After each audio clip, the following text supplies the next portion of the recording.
If you cut yourself in ancient Egypt, the doctor wouldn't just clean the wound, they might cover it in honey, moldy bread, and even spider webs. It sounds insane, but some of it actually worked, thousands of years before anyone understood why. Most of what we know comes from a document called the Ebers Papyrus, written around 1500 BCE. It's one of the oldest medical texts in history, containing hundreds of treatments, remedies, and surgical instructions. And a huge portion of it is dedicated to wound care, because in a world without antibiotics, infection was often more dangerous than the injury itself. Egyptian healers used honey on wounds constantly, and it wasn't just tradition, it was smart. Honey has natural antibacterial properties. It's thick, low in moisture, and slightly acidic, which makes it very difficult for bacteria to survive in it. Egyptians didn't know the science, but they clearly noticed something. Wounds treated with honey healed better and got infected less.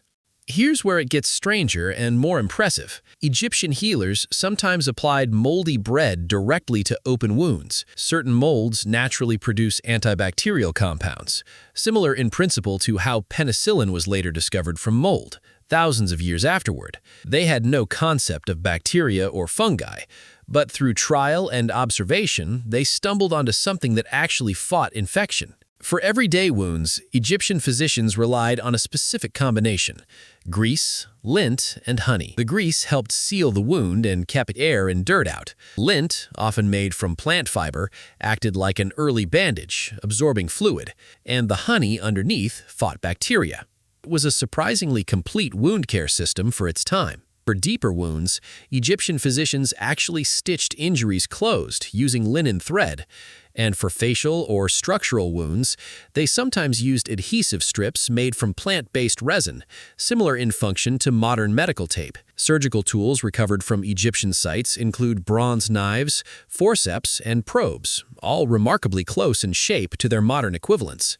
Egyptian medicine wasn't only practical, it was also deeply spiritual. Alongside physical treatments, healers often recited protective spells or prayers to gods like Sekhmet or Isis, believed to have power over disease and healing. In their worldview, treating the body and appeasing the spiritual world were part of the same process, not separate categories.